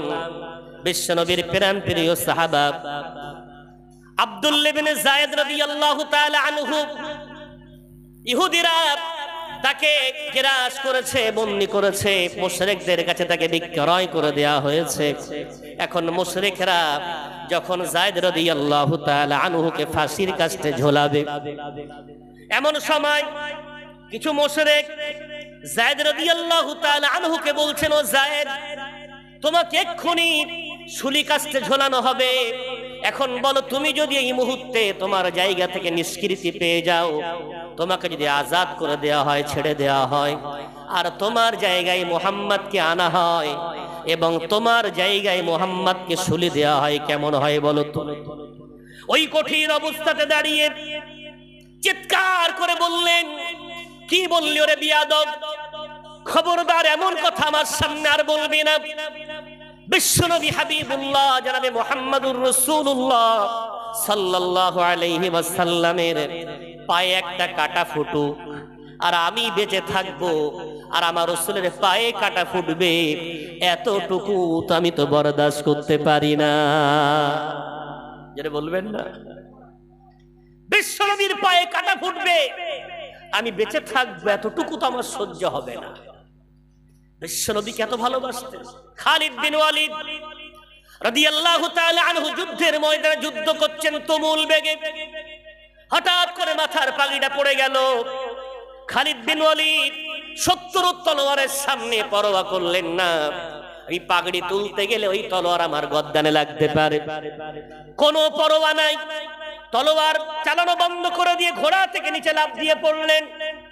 তলোয়ার চলছে বাতিলের, কোনো পরোয়া না করে তাড়াতাড়ি করে পাগড়িটা তুলে নিজের চোখে মুখে লাগিয়ে চুমা দেন। বাতিল শক্তির সামনে তলোয়ার নিয়ে দাঁড়িয়ে গর্দানের কাছে নিয়ে তলোয়ার ঢুকে দিয়েছি। ওরে খালিদ, আমি মনে করলে তোমাকে গর্দান উড়িয়ে দিতে পারতাম, কিন্তু যেহেতু তুমি নিচে ঝাঁপ মেরে পড়েছো, তুমি তলোয়ার বন্ধ করেছো, তাই বন্ধ করে নিলাম। তবে একটু বলবে ও খালিদ, তুমুল বেগে যুদ্ধ করতে করতে পাগড়িটা পড়ে গেল বলে জীবনের পরোয়া না করে পাগড়ি তোলার জন্য কেন দৌড়ে গেলে? খালিদ বিন ওয়ালিদ বলছো, আমার ভাই, তুমি জানো না আমার জীবনের চেয়ে পাগড়ির মূল্য অনেক বেশি। কি ব্যাপার একটু বলবে? কাপড়ের তো পাগড়ি। খালিদ বিন ওয়ালিদ বলছে না কাপড় বলো না, এই পাগড়ির মধ্যে বিশ্বনবী তার চুল মোবারক যখন বন্টন করেছিলেন সাহাবাদের মাঝে, আমি একটা চুলের টুকরা নিয়ে আমার পাগড়ির মধ্যে বেঁধে রেখেছিলাম। আমি যখন যুদ্ধে যাই বিশ্বনবীর সেই চুলটা আমার মাথার উপরে থাকে, আমি কোনোদিন ওটাকে নিচে নামাই না, আমার মাথায় রাখা ওটা আমার আদবের মধ্যে পড়ে। ওই জন্য আমি চাইনি আমি যুদ্ধ করতে করতে আমার পাগড়ি যেই পড়ে গেল, আমার ঘোড়া যদি পা দিয়ে চটকায় আর আমি তার উপরে যুদ্ধ করে রাসূলের সাথে বিয়াদবি হয়ে যাবে। ওই জন্য আমি আমার জীবনের চেয়ে বেশি মূল্যবান ওই চুলটাকে হেফাজত করার মধ্যে মনে করলাম। জোরে বলা যাবে বিশ্বনবীর একটা চুলের তৌহিন হবে, বরদাস্ত করা যাবে না। বিশ্বনবী রাসূল করিম সাল্লাল্লাহু আলাইহি ওয়াসাল্লাম সম্বন্ধে আপনারা তো বারবার শুনেছেন, বিশ্বনবীর ইন্তেকাল হচ্ছে। ইন্তেকাল হওয়ার পর ওমরে ফারুক রাদিয়াল্লাহু তাআলা পাগল মতো হয়ে গেছে, হাতে উলঙ্গ তলোয়ার নিয়ে মসজিদের বারান্দায় দৌড়াচ্ছেন আর বলছেন, কেউ যদি বলে মুহাম্মদ চলে গেছে তার গদ্দান হবে আমার তলোয়ারের তলায়। খুব জোরে বারান্দায় দৌড়াচ্ছেন আর এই চিৎকার করছেন। আবু বকর সিদ্দিক রাদিয়াল্লাহু তাআলা আনহু মদিনা থেকে একটু দূরে একটা জায়গায় তিনি ছিলেন, খবর পেয়ে তিনি এলেন, এসে দেখছেন ওমর পাগলের মতোই সব করছে। আবু বকর সিদ্দিক আস্তে আস্তে রাসূলের ঘরে, নিজের বেটি আয়েশার ঘরে রাদিয়াল্লাহু তাআলা আনহার ঘরে প্রবেশ করলেন। বিশ্বনবীর কপালে চুমা দিলেন, দিয়ে চোখ দিয়ে পানি ঝেড়ে ঝেড়ে কাঁদলেন আর বললেন, বন্ধু আমার, এই মৃত্যুই তোমার শেষ মৃত্যু, আর তোমার কোনো মৃত্যু হবে না, এটাই তোমার শেষ। কেন? প্রত্যেকটা জীব তার একদিন মৃত্যুর স্বাদ গ্রহণ করতে হবে। বন্ধু আমার, তোমার এই জীবনটাই দুনিয়া থেকে চলে গেছে, এরপরে আর কোনো মৃত্যু নাই। এই বলে বিশ্বনবীর কপালে চুমা দিয়ে চোখ ভরা পানি নিয়ে মুখটা আবার ঢেকে দিয়ে বাইরে এসেছে। এসে আবু বকর সিদ্দিক রাদিয়াল্লাহু তাআলা আনহু ওমর রাদিয়াল্লাহু তাআলা আনহুর সামনে দাঁড়িয়ে চিৎকার করে বলছেন, মান কানা ইয়াবুদুল্লাহ, যারা যারা আল্লাহর ইবাদত করত তারা যেন শুনে রাখে, ইন্নাল্লাহ হাইয়ুল লা ইয়ামুত, আল্লাহ হলেন চিরঞ্জীব, তার কখনো মৃত্যু আসবে না। এবং যারা যারা মান কানা ইয়াবুদু মুহাম্মাদান ফাইন্নাহু কদ মাত, আর যারা যারা মুহাম্মদকে ইবাদত করত তারা যেন জেনে রাখে মুহাম্মদ এই মুহূর্তে সাল্লাল্লাহু আলাইহি ওয়াসাল্লাম দুনিয়া থেকে চলে গেছেন। যারা মুহাম্মাদের ইবাদত করত তারা যেন মনে করে তাদের রব দুনিয়া থেকে চলে গেছে। নাউজুবিল্লাহ। রাসূলকে কে ইবাদত করত না, ইবাদত করত কার? আল্লাহ। রাস্তা ছিল বিশ্বনবী। এই কথা বলার পরে কোরআন আয়াত তেলাওয়াত করলেন, ওমা মুহাম্মাদুন ইল্লা রাসূল কদ খালাত মিন ক্বাবলিহির রাসূল, মুহাম্মদ সাল্লাল্লাহু আলাইহি ওয়াসাল্লাম আল্লাহর রাসূল ছিলেন এবং যত রাসূল এসেছেন সবাই এক এক করে চলে গেছেন। আমার রাসূল, আমাদের রাসূল, তিনিও চলে গেছেন। তাই বুখারীর হাদিস, আমার রাসূল চলে যাওয়ার পর কবরের মধ্যে তিনি বা হায়াত জীবিত আছেন। জোরে বলা যাবে না, জোরে বলবেন না। আমার রাসূল কবরে কি আছেন? বা হায়াত, জীবিত আছেন, আল্লাহ তাকে জীবন দিয়ে রেখেছেন। বুখারীর হাদিস, বিশ্বনবী বলছেন সাহাবাদেরকে, তোমরা জানো আমি যদি এই মুহূর্তে বাইতুল মুকাদ্দাসের কাছে থাকতাম, মুসা আলাইহিস সালাতু ওয়াস সালাম তিনি যে কবরে কি অবস্থায় আছেন আমি তোমাদেরকে দেখিয়ে দিতাম। যদি বলা যাবে, মেরাজের রাতে রাসূল বললেন মুসা তার কবরের মধ্যে নামাজরত অবস্থায় আছে। যদি বলেন সুবহানাল্লাহ। তাহলে বুখারী শরীফের হাদিস, যেখানে কোনো কথা চলে না, সমস্ত আম্বিয়াদেরকে আল্লাহ কবরে বা হায়াত রেখেছে। যদি বলবেন, ওই জন্যে আমরা দরুদ পড়লে সরাসরি যদি কেউ মদিনায় দাঁড়িয়ে দরুদ পাঠ করে, সালাম পাঠ করে, আমার রাসূল সরাসরি সেই আওয়াজ শুনতে পান। মদিনার রাসূলের রওজার আতাহারের উপরে লেখা আছে, আল্লাহ আপনাদের প্রত্যেককে বারবার যাওয়ার তৌফিক দেয়। সোনালী অক্ষর দিয়ে লেখা, ইয়া আইয়ুহাল্লাযীনা আমানু লা তারফাউ আসওয়াতাকুম ফাওকা সাওতিন নবী, ও ঈমানদারেরা খবরদার কেউ যেন উচ্চ আওয়াজে কথা বলো না, কেন আমার রাসূল ধরার বুকে যেমন তোমাদের আওয়াজ শুনতে পেতেন, কবরের মধ্যে শুয়ে শুয়েও তোমাদের আওয়াজ তেমন শুনতে পাচ্ছে। ওই জন্যে বিশ্বনবীর রওজার সামনে দিয়ে যখন মানুষ জিয়ারত করে, কেউ চিৎকার করে, কেউ চিল্লাচিল্লি করে না, কত আবেগ নিয়ে যায়। জীবনে একবার গিয়েছে মাত্র, কত আবেগ, কত উদ্দীপনা, কত মনে আশা আকাঙ্ক্ষা থাকে, জবান বন্ধ, চোখ দিয়ে পানি পড়ছে, জিয়ারত করছে আস্তে আস্তে। কেন? রাসূল কারীম ওখানে শুনতে পায়। আর দূর ভারত থেকে, দূর এলাকা থেকে যদি কেউ দরুদ সালাম পাঠ করে, রাসূল কারীমের হাদিস, ওই দরুদ এবং সালামের নজরানা ফারিস্তা মারফাত বিশ্বনবীর রওজায় পৌঁছে দেওয়া হয়। এটা বলবেন ভাই আমার, বাবাজি আমার, ওই নবী মুহাম্মদ সাল্লাল্লাহু আলাইহি ওয়াসাল্লামের জীবনটা সাহাবাদের কাছে কত দামি ছিল দেখে।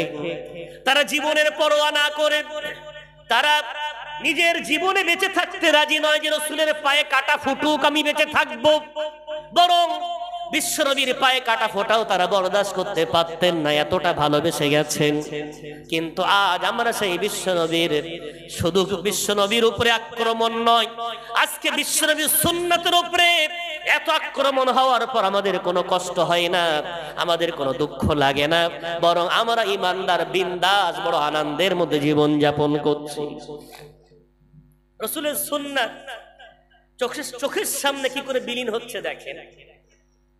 নবী করিম সাল্লাল্লাহু আলাইহি ওয়াসাল্লাম তার গোটা জীবনে চুল রেখেছেন তিন রকম। কয় রকম? তিন রকম। লিম্মা, জুম্মা, ওয়াফরা। চুল রেখেছেন কানের লতি পর্যন্ত লম্বা চুল, বাড়তে বাড়তে আরেকটু বড় হয়েছে, খুব বেড়েছে, তো এই যে গরদানের উঁচু একটা হাড় আছে এখানটায়, ওই পর্যন্ত লম্বা হয়েছে। এটা ছিল বিশ্বনবীর গোটা জীবনের সুন্নতি চুল। আর ওমরা করতে গিয়ে, হজ করতে গিয়ে বিশ্বনবীর নেড়া হয়েছে। তাহলে বিশ্বনবীর চুল ছিল এমন। আজ সেই চুলগুলো আমার আপনার হয়তো একটু ভদ্র আছে, আপনার ছেলের মাথায় কোন চুল, নাতির মাথায় কোন চুল। বিশ্বনবী কোনদিন হাতে বালা পরেছেন বলে মনে হয়? বিশ্বনবী কোনদিন কানে দুল দিয়েছেন বলে মনে হয়? বিশ্বনবী কোনদিন হাতে ট্যাটু আঁকিয়েছেন বলে মনে হয়?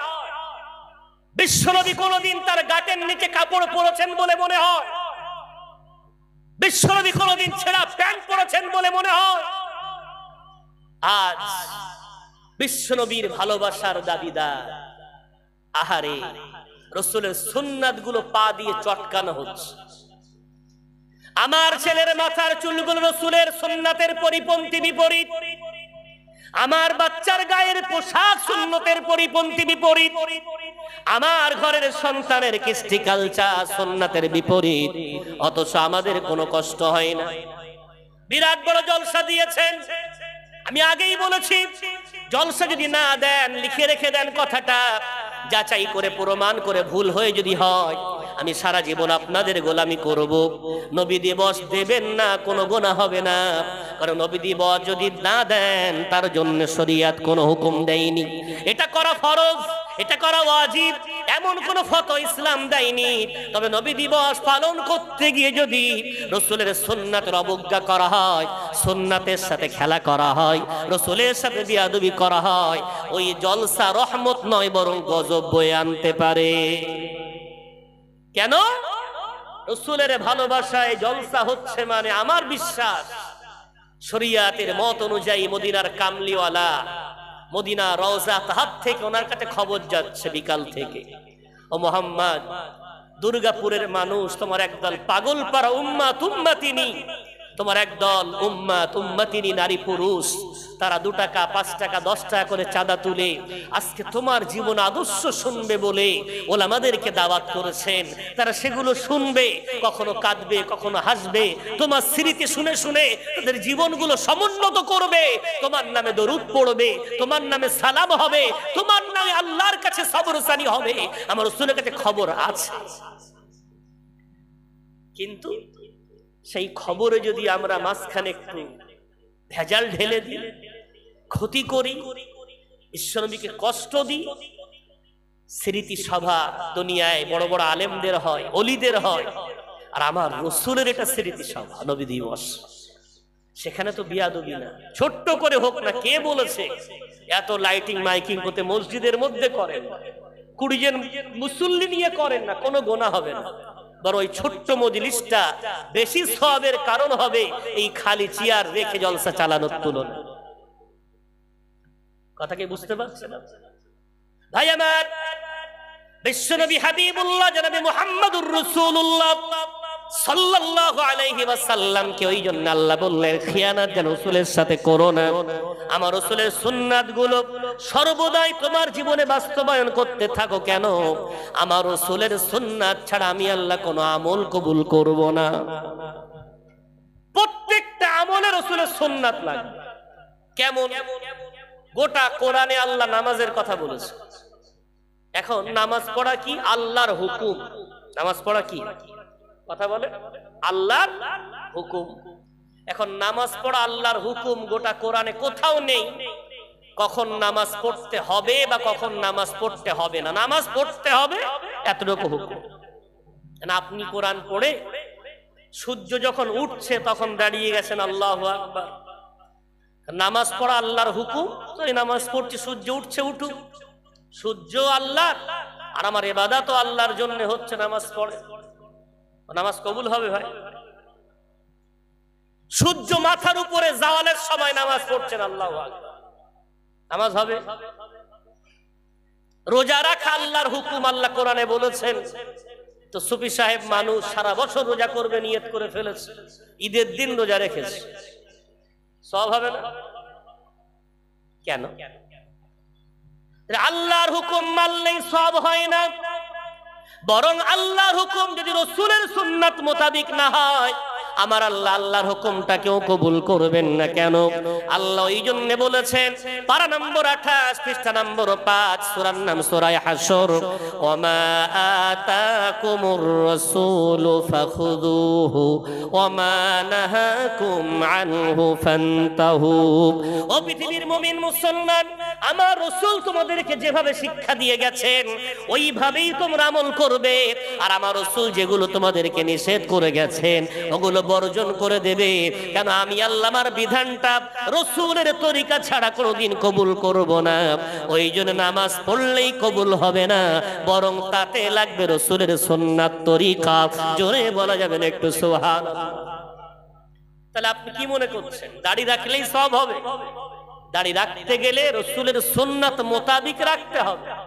যুবকদের মুখে এখন দাড়ি নেই, দাড়ি তো রেখেছে। কত রকমের ওতে যে স্টাইল দেওয়া, কোথাও বোতম পেঁচা মতন ঝুলানো, কোথাও এখানে বিট মেরেছে, দুটো বিট উল্টো করে মেরেছে, আবার কালার করেছে, কত রকমের স্টাইলের দাড়ি। দাড়ি রাখলেই কি মনে করছেন রাসূলের সুন্নাত আদায়? দাড়ি রাখতে গেলে রাসূল যেভাবে রেখেছেন সেভাবেই রাখলে সওয়াব হবে।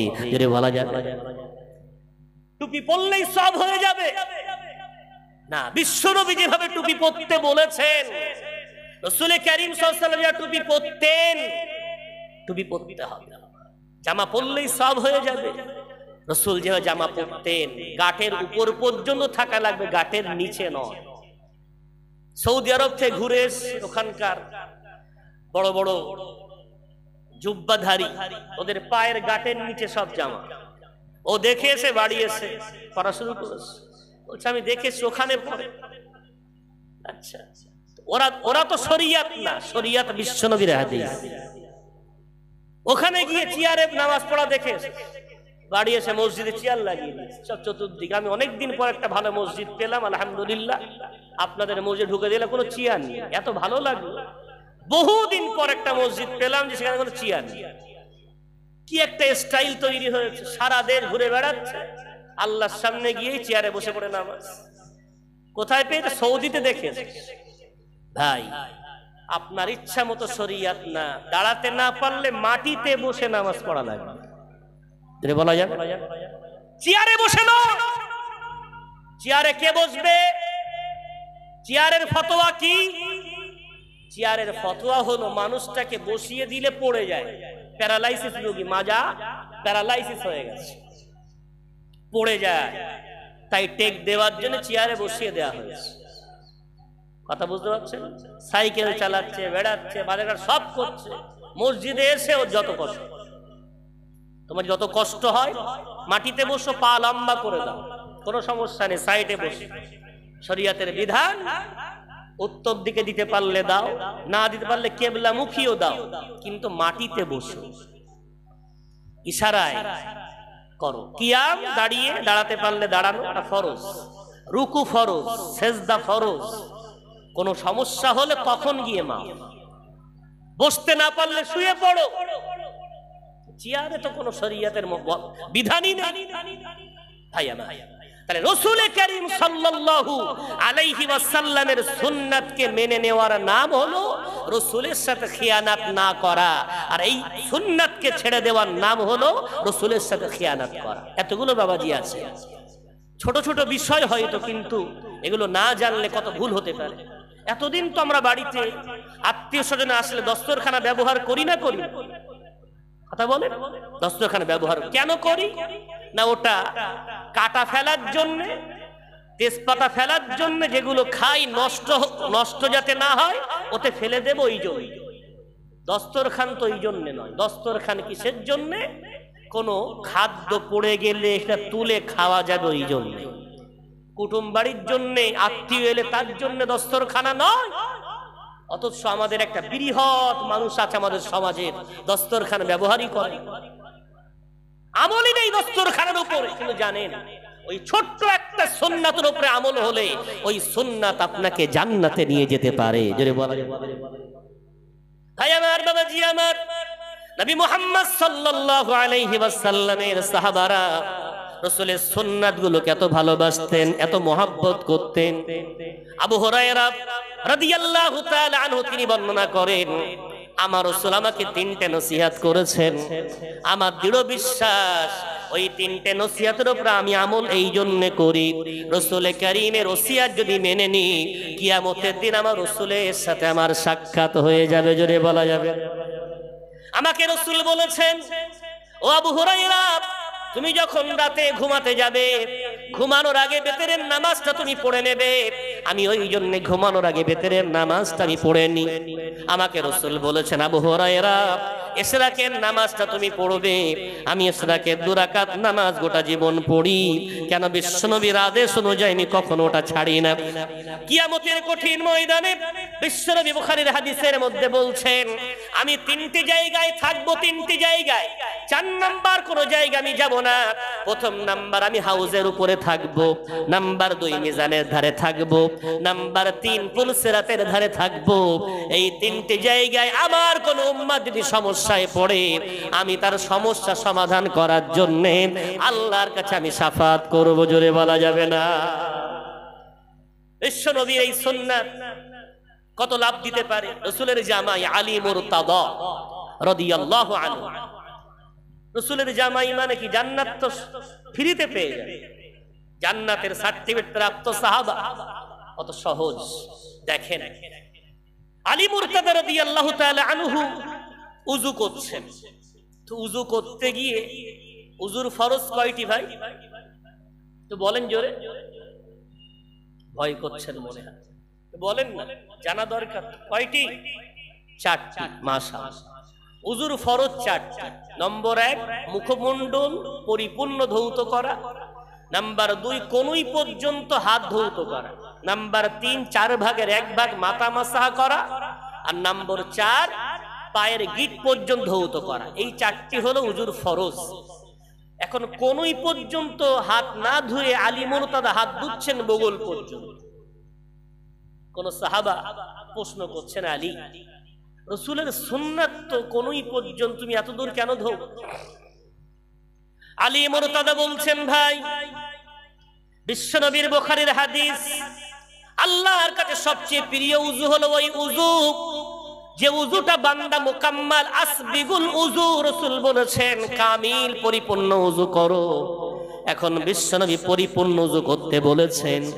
আমি কোনই পর্যন্ত ধুই, আমি এই পর্যন্ত এই জন্য ধুচ্ছি, আমার মনে হলো রাসূল কারীমের এই হাদিস অনুযায়ী কিয়ামতের দিন রাসূল বলেছেন ওযুর অঙ্গগুলো পূর্ণিমার চাঁদের মতো চমকাবে। যারাই ওযু করে তাদের সবার চমকাবে, আমি আলী আমারও চমকাবে। কিন্তু বিশ্বনবী কিয়ামতের দিন শাফাতের কান্ডারি হবেন। আমি যে তার জামাই, ওই ভিড়ের মাঝখানে হারিয়ে যাব কিনা, আমাকে চিনতে পারবেন কিনা, ওই জন্য আমি একটু বেশি করে ধৌত করছি, যেন উজুর পানি লাগার পরে ওই অঙ্গটুকু চকমক করে কিয়ামতের দিন। আর আমার রাসূল দূর থেকে দেখবেন সবার কোনই পর্যন্ত চমকায়, আর আমার বগল পর্যন্ত চমকায়। রাসূল দেখবেন এত বেশি চমকাচ্ছে, হাতটা কাট, একটু এদিকে এসো। আমার রাসূল যদি আমাকে চিনতে পেরে যান, আমাকে ডাক দেন আর আমার জন্য শাফাত করেন, আমি আলী সেদিন সফল কাম হয়ে যাব। জোরে জোরে বলা যাবে না। দেখেছেন রাসূলের সুন্নাতের প্রতি রাসূলের মুহাব্বত এত বেশি তাদের অন্তরে। জান্নাতের সার্টিফিকেট প্রাপ্ত সাহাবা, তারপরও তাদের অবস্থাই। আবু হুরায়রা রাদিয়াল্লাহু তাআলা আনহু, তিনি বাহরাইনের গভর্নর, বাহরাইনের মুখ্যমন্ত্রী হয়েছে। এখন দিনের বেলা মুখ্যমন্ত্রীর যে কাজ, রাজদরবারের সমস্ত কাজকর্ম সব সেরে মাগরিবের পরে পিঠে বোঝা নিয়ে কাঠ বিক্রি করতে যাচ্ছে। মুখ্যমন্ত্রী যদি কাঠ বিক্রি করতে যায়, তাহলে প্রজা দেখলে তো স্বাভাবিক, কি ব্যাপার আবু হুরায়রা, আপনি রাজদরবার থেকে বাইরে বেরিয়ে এভাবে কাঠ বিক্রি করতে যাচ্ছেন কেন? আবু হুরায়রা উত্তর শুনে, আবু হুরায়রা বলছেন, ভাই আমার, আমি তো মুখ্যমন্ত্রী হওয়ার যোগ্য ছিলাম না। আমার নফস বড় দুষ্টু, আমার আত্মা বড় দুষ্টু প্রকৃতির। আমি সন্ধ্যার পরে পিঠে কাঠ বোঝাই করে এই জন্য বাজারে বিক্রয় করতে যাচ্ছি। আমি আমার মনকে বলতে চাই, ওরে মন, আসলে তোর অবস্থা ছিল পিঠে কাঠ বোঝাই করে বাজারে বিক্রি করা, কিন্তু শুধুমাত্র বিশ্বনবীকে পেয়েছিলি বলে, রাসূলের সুন্নাত মেনেছিলি বলে, রাসূলের আদর্শবান হয়েছিলি বলে আজকে তুই মুখ্যমন্ত্রী হতে পারলি। আমার মনকে বুঝিয়ে দিচ্ছি, আসলে আমি মুখ্যমন্ত্রী হওয়ার যোগ্য ছিলাম না। আমার কাজ ছিল কাঠ বিক্রি করা, রাসূলের সুন্নাতের কারণে মুখ্যমন্ত্রী। ওটা আমার মনকে একটু বুঝিয়ে দিতে চাইলাম। জোরে বলা যাবে না। ভাই আমার, তারা জান্নাতের সার্টিফিকেট প্রাপ্ত হওয়ার পরেও তাদের অবস্থা ছিল এত সুন্দর, তারা এভাবে রাসূলকে ভালোবাসা দেখিয়েছে। রাসূলের সাথে খিয়ানাত করা যাবে না। ওয়াতাখুনু আমানাতিকুম, এবং তোমরা তোমাদের সাথে অন্তত খিয়ানাত করো না। আবুল হাসান নাদভী রাহমাতুল্লাহ আলাইহি একটা বই আছে আবৃত্তি বলে, ওনার ওই বইতে অনেক কবিতা আছে, তার মধ্যে একটা কবিতা উনি লিখেছেন, আমি তো তোমাকে অনেকবার আহ্বান করি ভালো পথে আসা, তুমি যদি ভালো পথে না আসো, अपने मन में डूब कर पा जा सुरागे जिंदगी, अगर तू मेरा नहीं मानता, मेरा नहीं बनता, ना बन अपना तो बन। ঠিক আছে, তুমি যদি আমার না হও তো না হও, নিজেরটা তো অন্তত রক্ষা করো, নিজে তো অন্তত সঠিক হয়ে যাও। আজ আমরা আমাদের সাথে খিয়ানাত করছি, এটা মারাত্মক একটা ব্যাধি, মারাত্মক একটা আমার সমাজের রোগ। আমি কতটুকু আলোকপাত করতে পারো বুঝতে পারছি না, তবে একটু চেষ্টা করছি। চলে আমার সাথে আমি কি খিয়ানাত করছি এটা বোঝার জন্য আমাকে আপনাকে আমার আপনার জীবনটাকে সামনে রেখে এগিয়ে যেতে হবে। আলহামদুলিল্লাহ, মাথায় টুপি দিতে শিখেছি, মুখে দাড়ি রাখতে শিখেছি, ইসলামী একটা লেবাস পোশাক পরার মতো আল্লাহ আমাকে তৌফিক দিয়েছেন। সব আল্লাহর তৌফিক, যদি বলেন না আলহামদুলিল্লাহ। এখন এই মাথায় টুপি দেওয়ার হক কি আমি আদায় করতে পারছি? মুখে দাড়ি রাখার হক কি আদায় করতে পারছি? গায়ে ইসলামী পোশাক পরার হক কি আদায় করতে পারছি? এটা বোঝার জন্য একটুখানি হয়তো কষ্ট হতে পারে। আমি কাউকে ব্যথা দেওয়ার নিয়তে নয়, আমি আমাকে সেই সাথে আমার বাবাজি, ভাই বাবাজিরা বসে আছেন, একটু সংশোধনের নিয়তে দুটো কথা বলছি। ধরে নেন এই জামে মসজিদ, জামে মসজিদ ইমাম সাহেব আছেন, 5 ওয়াক্ত নামাজ পড়ান। এখন ধরে নেন ইমাম সাহেব কোনোদিন আসেনি, আপনি কি ইমাম সাহেবের জায়গায় দাঁড়িয়ে নামাজটা পড়িয়ে দিতে পারবেন? কতদিন নামাজ পড়ছেন?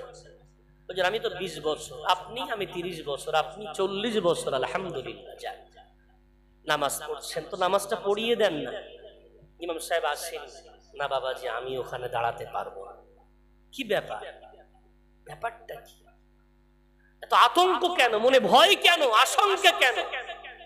বলা তো কারণ দাল মে কুছ কালা হ্যায়, কি আছে, সমস্যা আছে। সমস্যাটা কি? হুজুর নামাজ দীর্ঘদিন পড়ি, এখনো সানাটা ভালো করে পড়তে পারি না। নামাজ বহুদিন পড়ি হুজুর, সূরা ফাতিহাটা এখনো সহি করে পড়তে শিখিনি। হুজুর নামাজ সুন্দর করে কয়েক বছর নামাজ পড়ি বটে, নামাজের দোয়া দরুদ গুলো এখনো সহি করতে পারি। বাবাজি আমার, আমি হাত ধরে নয় পায়ে ধরে বলি, দাড়িগুলো পেকে গেছে, লজ্জা দেওয়াটা শরিয়াতে কঠিন ভাবে নিষেধ। কিন্তু আমার একটা দুর্বলতা বলেন, আমি একটু মানুষদের মিশে থাকতে ভালোবাসি।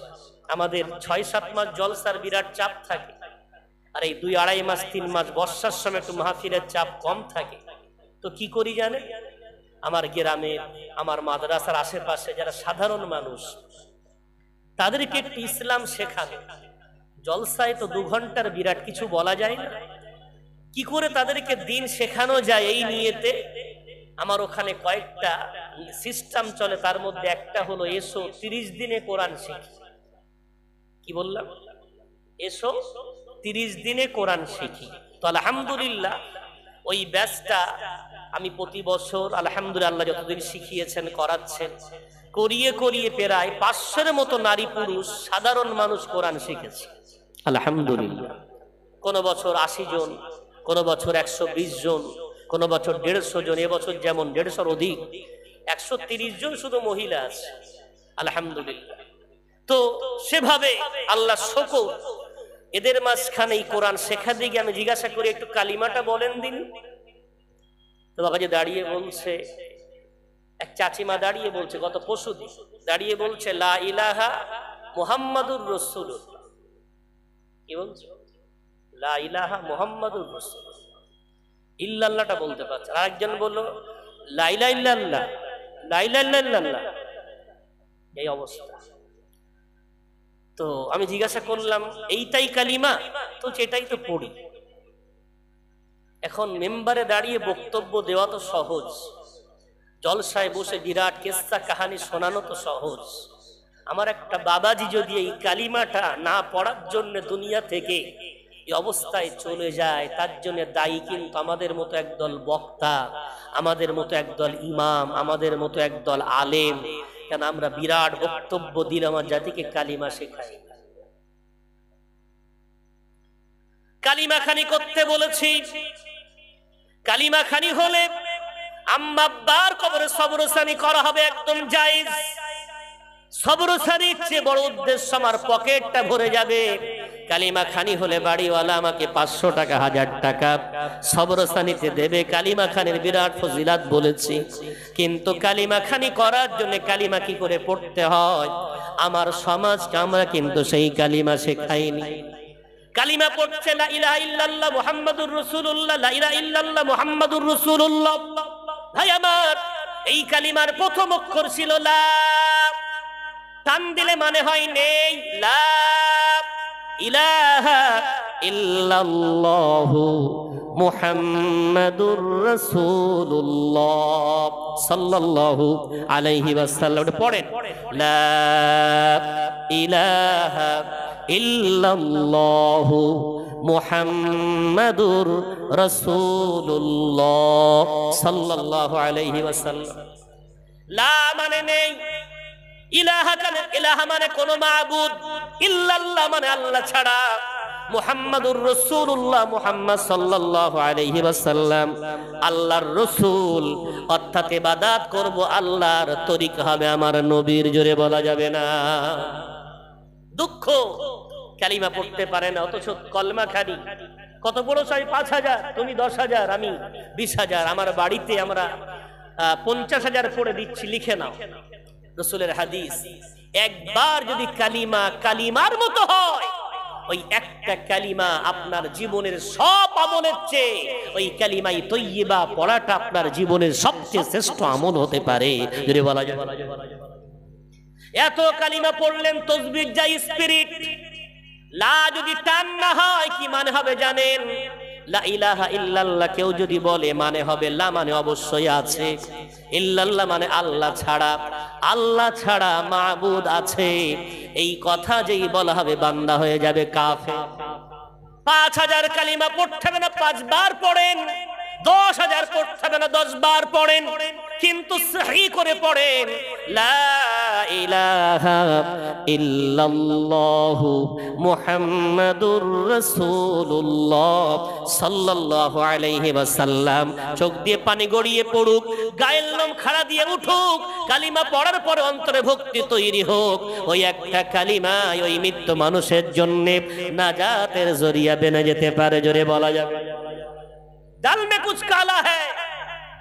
মসজিদের সভাপতি কেশিয়া ভাই কতদিন কেশিয়ারের পদে আছেন? তা মোটামুটি আমি এই 3য় বার হলো, 5 বছর করে কমিটি নির্বাচন হয়, আমি 3য় বার আছি, 15 বছর মাসা। তো সানাটা একটু শোনা।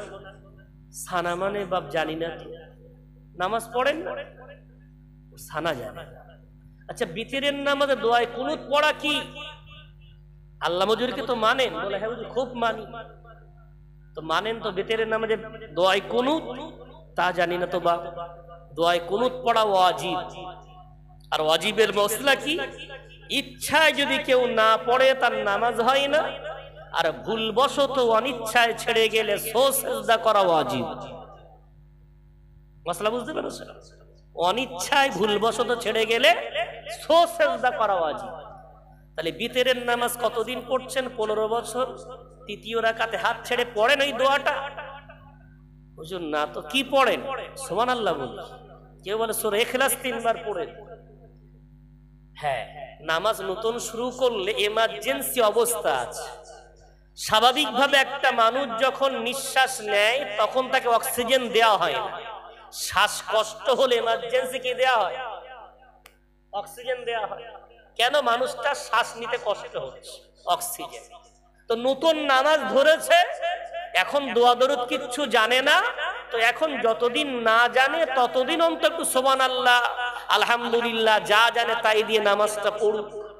ও ব্যাস, ওটাকেই জীবনের রাস্তা বানিয়ে নিয়ে 15 বছর নামাজ পড়ছে। এখনো সেই অক্সিজেন মুখে লাগানো, এখনো সেই অক্সিজেন খুলিনি, অর্থাৎ দোয়ায়ে কুনুত আজও মুখস্থ হয়নি। বৈঠকে বসে আত্তাহিয়াত পড়া ওয়াজিব, সুন্নাত না ওয়াজিব। আত্তাহিয়াত যদি কেউ না জানি, ইচ্ছা ছেড়ে দিলে নামাজ হবে না, অনিচ্ছায় ভুলবশত ছেড়ে গেলে সুজদা ওয়াজিব। এতদিন মসজিদের দায়িত্ব পালন করি, অথচ নামাজ পড়াতে পারি না, মানে এটাই হলো উত্তর। আমার মধ্যে দাল মে কুছ কালা হ্যায়।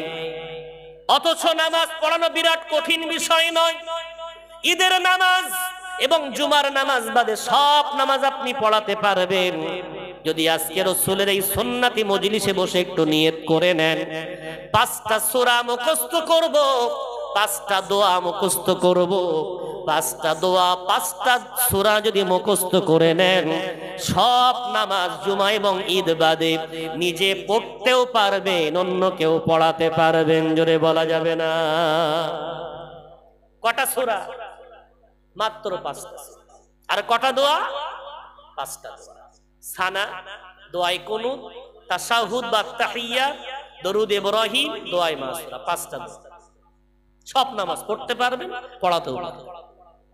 তাহলে আমি যেটা বলছিলাম, খিয়ানাত নিজের সাথে করছি, লোক মনে করছে এতদিন মসজিদের দায়িত্বে আছে, ওই লোক কি আবার জানে না?